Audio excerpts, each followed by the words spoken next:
Film की शुरुआत रात की अंधेरे में एक बच्ची को दिखाने से होती है। तूफानी बारिश हो रही थी। बच्ची जंगल में बिल्कुल अकेली खड़ी थी। तभी वो एक पेड़ के पास जाकर चाकू से वहाँ क्रॉस बनाने लगती है। अब इतनी ही देर में यहाँ बच्ची की मॉम भी आ गई, जिसका नाम मैरी था। दोनों जंगल में ही बने एक घर के सामने आकर रुकती है। मैरी अपनी बेटी को घर के बाहर ही खड़ा करके अंदर जाती है। यहाँ वो एक बुरी औरत से मिली, जिसका नाम एम्ब्रोस था, जो एक विच चुड़ैल थी। अब एम्ब्रोस मैरी से पूछती है कि क्या काम है तुम्हें और किस लिए आई हो। तब मैरी कहती है कि मैं एक औरत पर काला जादू करवाना चाहती हूँ, ताकि डीमन शैतान उसे अपने कंट्रोल में करके उसके जिस्म में आ जाए। इस पर एम्ब्रोस काम के पैसे और उस औरत का खून मांगती है, जिस पर काला जादू करवाना था। पैसे और खून लेने के बाद एम्ब्रोस मैरी को एक चाकू देती है, ये कहकर कि जब औरत पर काला जादू हो जाए तो उसके गले पर इस चाकू से क्रॉस का निशान बना देना, ताकि वो वापस ना आ सके। मैरी पूछती है कि कर्ज के पूरा होने का कैसे पता चलेगा। एम्ब्रोस कहती है कि कर्ज के पूरा होते ही उसके गले से डीमन की 3 उंगलियां निकलकर बाहर आने लगेंगी। ये बताकर एम्ब्रोस खून पी जाती है,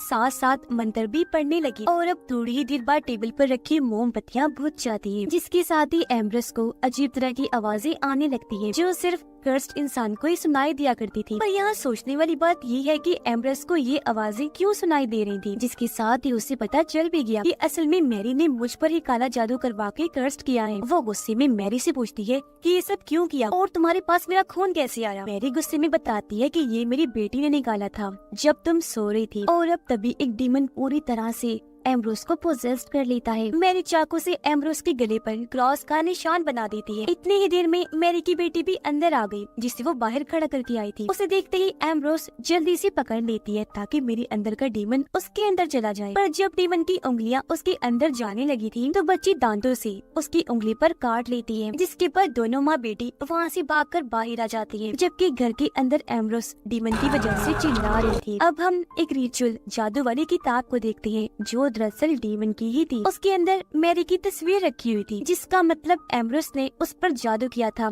जिसका बदला आज उसने ले ही लिया। अब यहाँ से कहानी आ जाती है 3 महीने के बाद। हम एली नाम की एक लड़की को देखते हैं, हर वक्त उदास दुखी रहने लगी थी, क्योंकि हाल ही में उसकी मॉम की मौत हो गई थी। यही वजह है कि अब एली अपने इस घर को बेचकर शहर में जाना चाहती थी। एली जब किचन में काम कर रही थी, तो अचानक ही म्यूजिक प्लेयर पर उसकी मॉम का पसंदीदा म्यूजिक अपने आप ही बजने लगता है, जिससे वो काफी डर गई। जल्दी से जाकर म्यूजिक प्लेयर को बंद कर देती है। उसने ये भी नोटिस किया कि कुछ देर पहले मैंने जिस फोटो फ्रेम को उल्टा करके रखा था, वो भी अपने आप ही सीधा हो गया था, जो देखकर फिर से उसे अजीब लगने लगा। थोड़ी देर के बाद एली अपनी मॉम के कमरे में गई। फोटो एल्बम निकालकर तस्वीरों को देखने लगती है, जहाँ उसकी मॉम ने एली और उसके डैड की तस्वीर पर निशान लगाकर चेहरों को खराब किया हुआ था। थोड़ी ही देर में फोन की बेल बजी, तो एक लड़की कहती है कि तुम्हारे लिए एक जॉब है, मैं एक औरत की केयर टेकर हूँ। तुम्हारी मॉम ने उस औरत एम्ब्रोस की देखभाल के लिए तुम्हारा नाम लिखवाया था, क्योंकि उसने बताया था कि तुम एक नर्स भी हो। अब ये सुनकर एली सोच में पड़ गई, इसीलिए वो अपने दोस्त को सारी बात बताकर उससे मशवरा मांगती है। तब उसकी दोस्त उसे ये जॉब करने का कह देती है। इसी बीच उसकी दोस्त ने नोटिस किया कि एली की बाजू पर मोटा सा गोल निशान है। पूछने पर एली बताती है कि बचपन में मेरी मॉम ने जबरदस्ती सिरिंज से मेरा खून निकालने की कोशिश की थी, जिसकी वजह मुझे पता नहीं है। रात को एली जब सो रही थी, तो इसी सपने से कि मेरी मॉम मेरा खून निकाल रही है, डरकर एली की आँख खुल गई। वो उठकर सीधा बाथरूम जाती है। कमरे में किसी के होने का एहसास हुआ, जो चीज एली महसूस नहीं कर पाती। यहाँ तक कि जब वो मुंह धो रही थी, तो हम उसके पीछे से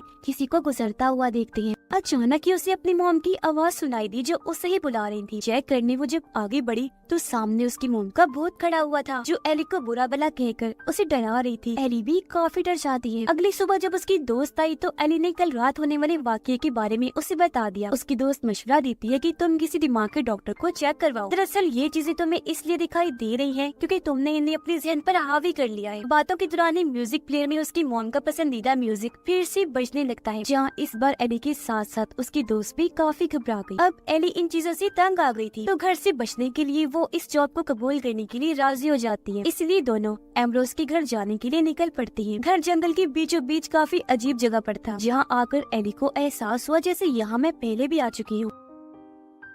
ये जब दरवाजे पर पहुंची तो वहाँ वही केयर टेकर खड़ी हुई थी जिसने एली को फोन किया। वो इन्हें पूरा घर दिखाकर एम्ब्रोस के कमरे में लेकर गई। बताती है कि ये इस वक्त कोमा में है। बूढ़ी औरत एम्ब्रोस की एक बेटी भी थी जो इन्हें छोड़कर चली गई थी। और अब जैसे ये लोग कमरे से बाहर आए एकदम से ही एम्ब्रोस आंखें खोलती है, जो देखते ही देखते पूरी तरह काली हो गई थी। यानी कि वो कोमा में नहीं बल्कि पोजेस्ड थी। अब यहाँ का सब कुछ एली की दोस्त को काफी अजीब लगा, इसलिए अब वो नहीं चाहती थी कि वो यहाँ जॉब करे। ये बात उसने एली को भी कही, पर क्योंकि वो हाँ कर चुकी थी तो अब उसे यहाँ रुकना ही था। पर जैसी तैसी वो अपनी दोस्त को मनाकर यहाँ से भेज देती है। तभी केयर टेकर भी चली गई और अब एली एम्ब्रोस के पास आकर उससे बात करने की कोशिश करती है, अपने बारे में बताने लगी। देखती है कि एम्ब्रोस की टांगों पर भी अजीब तरह के निशान बने हुए हैं। अचानक ही एम्ब्रोस आंखें खोलती है। उसकी तबीयत बिगड़ने लगी क्योंकि मुंह से अजीब तरह का चिपचिपा लिक्विड निकलने लगता है, जिसे देखकर एली काफी घबरा गई। वो टिश्यू से उसे साफ करती है। अब अचानक ही दरवाजा अपने आप ही बंद होने खुलने लगता है, जिसके साथ ही उसकी मॉम की आवाज आने लगी जो एली को बुला रही थी। वो घबरा तो रही थी लेकिन आवाज का पीछे करते हुए बाहर गई, जहाँ दूर मैरी की बेटी खड़ी थी। वो एकदम चुप थी, गौर से एली को देख रही थी। रात के वक्त एली जब घर से बाहर बैठी हुई थी तो उसे फिर से अपनी मॉम की आवाज सुनाई देने लगती है, पर इस बार वो नजरअंदाज करके एम्ब्रोस के कमरे में गई उसे चेक करने, जहाँ उसकी आंख लग जाती है। इस बीच डीमन का हाथ एम्ब्रोस के मुंह से बाहर आने लगा ताकि एली के अंदर जा सके, पर जैसे उसकी उंगली एली के मुंह के पास आई तभी फोन की बेल बज जाती है, जिससे एली की आंख खुल गई और डीमन का हाथ वहाँ से गायब हो जाता है। फोन पर उसकी दोस्त होती है जो उसका हालचाल पूछ रही थी और अब अचानक ही जोर से खिड़की पर आकर कोई चीज लग जाती है, जिससे खिड़की का कांच टूट गया। चेक करने एली जब बाहर आई तो दरवाजे के सामने गला सड़ा सेब पड़ा हुआ था, जिसके साथ एक नोट को भी लगाया हुआ था। उसे वार्न किया जा रहा था कि वो यहाँ से चली जाए वरना अच्छा नहीं होगा। एली देखती है कि सेब में से कीड़े निकल रहे हैं, इसलिए वो फौरन सेब फेंक देती है। उसे अजीब लगा इसलिए पुलिस को यहाँ बुला लेती है। पुलिस ऑफिसर जब आया तो सेब को देखकर कहता है कि ये किसी बच्चे की शरारत लग रही है। आगे वो बताता है कि इस जगह के बारे में कई सारी अजीब बातें मशहूर हैं, लेकिन मैं उनको सिर्फ मनगढ़ंत बातें ही समझता हूँ। अगली सुबह एली जब जॉगिंग कर रही थी तो उसे फिर से मेरी की बेटी नजर आती है। इस बार भी वो शांत खड़ी होकर एली को ही देख रही थी। यहाँ वो उससे बात करने की कोशिश करने लगी, लेकिन वो बच्ची बिना कोई जवाब दिए वहाँ से भाग जाती है। घर आने पर फिर से उसकी दोस्त का फोन आया। एली जब फोन उठाती है तो उसकी दोस्त ने बताया कि मैं केयर टेकर के बारे में छानबीन कर रही हूँ, क्योंकि वो मुझे काफी अजीब औरत लगी थी। और हाँ,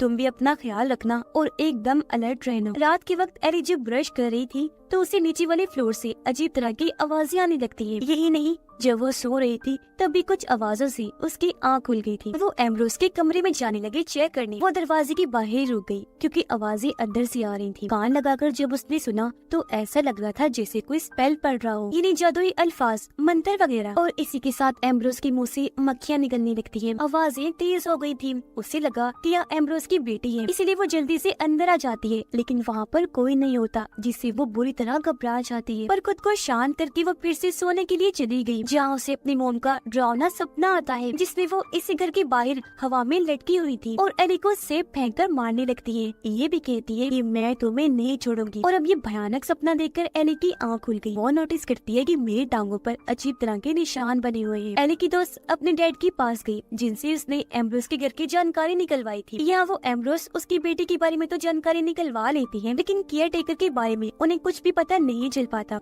उधर एली से मिलने मैरी और उसकी बेटी आते हैं। यहाँ मैरी अपनी बेटी को इसलिए लाई थी ताकि वो एली से माफी मांगे, क्योंकि उसने ही उस रात सेब के साथ वो नोट फेंका था। साथ ही वो एली को ये भी कहती है कि तुम्हें यहाँ नहीं होना चाहिए, मैं तुम्हें बस स्टेशन तक छोड़ आती हूँ, मैं घर चली जाओ, क्योंकि यही तुम्हारे लिए बेहतर है। एम्ब्रोस तो कब की मर चुकी है और अंदर जो लेटी है वो एम्ब्रोस नहीं, एक डीमन है। उसकी बातों पर एली को यकीन नहीं आता, इसलिए मैरी बताती है कि दोनों माँ बेटी को मैंने ही हेल में कैद किया था। अब एम्ब्रोस की बेटी अपनी माँ और खुद को वहाँ से आजाद करना चाहती है, जिसके लिए उन्हें एक जवान लड़की का जिस्म चाहिए, और वो हो तुम, जो उनको मिल गई। और अब वो तुम्हारे जरिए अपना ये मिशन अंजाम देंगी, तुम्हें एक तरह से अपने लिए इस्तेमाल करेंगी। ये सुनकर भी एली को यकीन नहीं आता, इसलिए वो पुलिस को यहाँ बुलाने की धमकी देती है। मैरी को कहती है कि जाओ यहाँ से, क्योंकि तुम फजूल बातें कर रही हो और तुम्हारी बेटी चोर है, इसने मेरा फोन चुराया है। मैरी कहती है कि मेरी बेटी कोई चोर वोर नहीं है, वो तुम्हें बस वार्न करने आई थी कि तुम यहाँ से चले जाओ। एली कहती है कि अगर यही बात है तो ये चीज वो जुबान से भी तो कह सकती थी ना, ये बोलते क्यों नहीं है। इस पर बच्ची अपना मुंह खोल कर दिखाती है और मैरी बताने लगी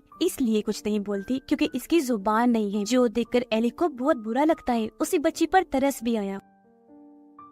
मेरी एली को बताती है कि मेरी बेटी की जुबान पैदाइशी ही नहीं थी। डॉक्टर्स ने बताया कि जुबान उसकी थी, लेकिन जब वो पैदा हुई तो अंदर ही खत्म हो गई। मुझे पता है कि ऐसा क्यों हुआ। उसकी जुबान किसी ने खा ली थी, जो उस वक्त मेरी बेटी के अंदर था। मुझे शक पड़ता है कि वो आज भी उसके अंदर ही है। वो यहाँ दरअसल डीमन की बात कर रही थी। और अब वो यहाँ बताती है कि एक बार मेरा हस्बैंड एम्ब्रोस की बेटी के प्यार में पड़ गया था, लेकिन जब मेरे हस्बैंड ने उसे छोड़ा तो वो दुखी होकर यहाँ से भाग गई। वो सब देखकर एम्ब्रोस को अपनी बेटी के लिए बहुत बुरा लगा। मेरे हस्बैंड से बदला लेने के लिए उसने उन पर और मेरे बच्चों पर काला जादू कर दिया। यही वजह है कि मेरी बेटी ऐसी पैदा हुई। उधर लाइब्रेरी में केयर टेकर एली की दोस्त पर नजर रखी हुई थी। यहाँ वो एम्ब्रोस और उसकी बेटी के बारे में पढ़कर घबरा जाती है और अब यहाँ उसे ये सब पता चल गया था कि असल में केयर टेकर ही एम्ब्रोस की बेटी है। एली कहती है कि मुझे काले जादू, डेमन स्पेल्स वगैरह पर यकीन नहीं है। मैरी कहती है कि पहले हम लोगों को भी नहीं था, लेकिन जब मेरी दूसरी बेटी पैदा हुई तो एक हफ्ते के बाद ही वो मर गई। हालांकि उसे कुछ था भी नहीं, बस तभी से हमें भी इन सब चीजों पर यकीन हो गया। सब चीजों का जिम्मेदार मेरा हस्बैंड खुद को मानती थी। जिसके बाद मैंने और मेरी बेटी ने एम्ब्रोस से इस चीज का बदला लिया। जिसके बाद वो फिर से एली को वार्न करती है कि वो यहाँ से चली जाए और खुद भी चली जाती है। एली की दोस्त जो पहले ही काफी घबराई हुई थी, एली के लिए फिक्र होने लगी, इसीलिए वो फौरन वहाँ जाने के लिए निकल जाती है। रास्ते में बार बार वो उसे कॉल भी कर रही थी, लेकिन एली फोन नहीं उठाती। उधर एली को फिर से अजीब आवाजें आने लगी, तो चेक करने वो फिर से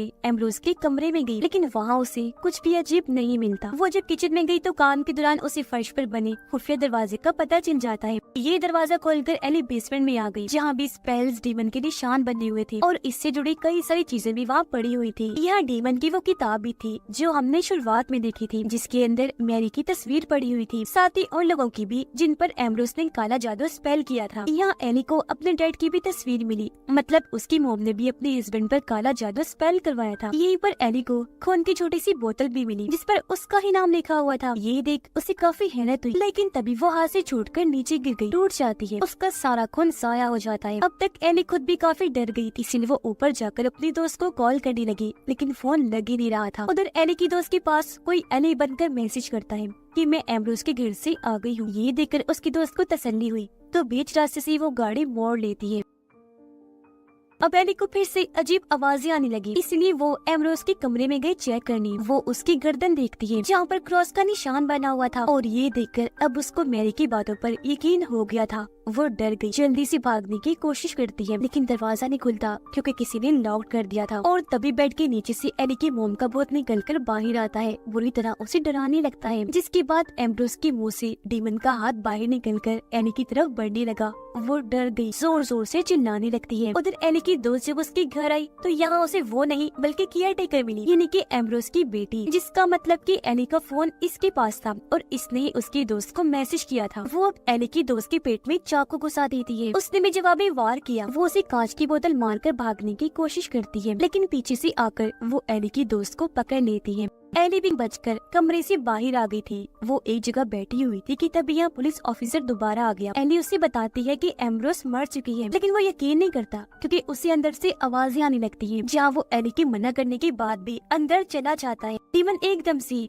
ऑफिसर पर झपट पड़ा, नीचे गिराकर उसकी जान ले लेता है। काफी देर तक भी ऑफिसर क्योंकि बाहर नहीं आया, इसलिए एली अंदर जाकर चेक करती है, जहाँ डीमन ऑफिसर की लाश को खा रहा था। ये भयानक नजारा देखकर वो डर गई, जल्दी से भागकर बाहर आई। दूसरे ऑफिसर से मदद मांगने लगती है, लेकिन तभी अचानक एली की दोस्त अपनी गाड़ी लेकर वहाँ आ जाती है। उसने गाड़ी जोर से ऑफिसर की गाड़ी को मारी, जिससे ऑफिसर की मौत हो जाती है। गाड़ी का भी बुरा हाल हो गया, लेकिन इसमें एली की दोस्त भी काफी जख्मी हो गई थी। एली को बहुत बुरा लगा। वो गाड़ी का दरवाजा खोलकर अपनी दोस्त को बाहर निकालती है, पर यहाँ एक ट्विस्ट आया। पता चला कि वो एली की दोस्त नहीं बल्कि एम्ब्रोस की बेटी है, जिसने उसकी दोस्त को मार दिया था, और अब वो यहाँ उसके चेहरे की जेल लगाकर ही आई थी, जो देखकर एली को काफी बुरा लगा। और अब वो एली को भी मारकर बेहोश कर देती है। उसे जब होश आई तो सामने एम्ब्रोस की बेटी थी, जो उसका खून निकाल रही थी। साथ ही वो एली को बताती है कि तुम बचपन में अपनी मॉम के साथ यहाँ आई थी। वो अपने हस्बैंड पर स्पेल, काला जादू करवाने आई, पर क्योंकि उसके पास पैसे नहीं थे तो उसने हमें तुम्हारा खून दे दिया, जिसे मेरी मॉम ने जरूरत के वक्त के लिए रख दिया था, पर वो खून तुमने बोतल तोड़कर जाया कर दिया, इसलिए अब मैंने फिर से तुम्हारा खून निकाल लिया है। तुम्हारी मॉम जानती थी कि ये वक्त जरूर आएगा,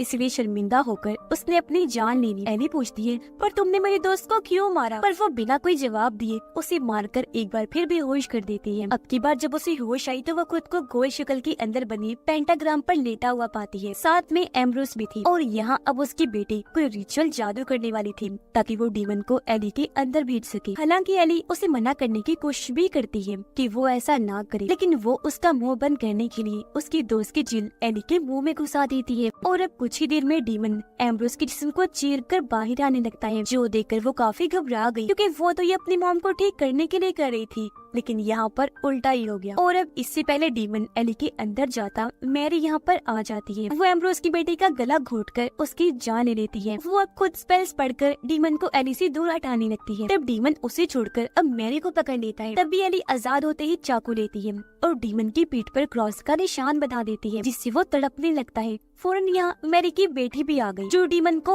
आग लगा देती है और अब डीमन पूरा जलने लगा, साथ ही घर को भी आग लग जाती है। हर चीज जलकर राख होने लगी, जबकि ये तीनों बाहर आ गई। आग में जलकर एली की मोम का भूत भी खत्म हो जाता है और तभी दरवाजा बंद हो जाता है। एली अपनी मोम की पसंदीदा सीढ़ी तोड़कर उनकी कब्र पर जाकर रख देती है। फिर अगले दिन जब हॉस्पिटल में वो काम कर रही थी तो एक बंद वार्ड में जाने पर उसे सामने एम्ब्रोस की बेटी दिखाई दी, जो काफी जख्मी हालत में एली की मोम का पसंदीदा गाना गा रही थी। डरावनी बात ये थी कि उसने सभी मरीजों को मारकर वहाँ लटकाया हुआ था, जिससे हम समझ पाए कि उस दिन एम्ब्रोस की बेटी मरी नहीं थी बल्कि सिर्फ बेहोश हो गई थी और अब डीमन उसके अंदर आ गया था। ये देखकर एली बुरी तरह डर गई, जोर जोर से चिल्लाने लगती है। मतलब इतनी आसानी से वो एली का पीछा छोड़ने वाली नहीं। और इसी भयानक एंडिंग के साथ ही इस फिल्म की कहानी यहीं पर खत्म हो जाती है।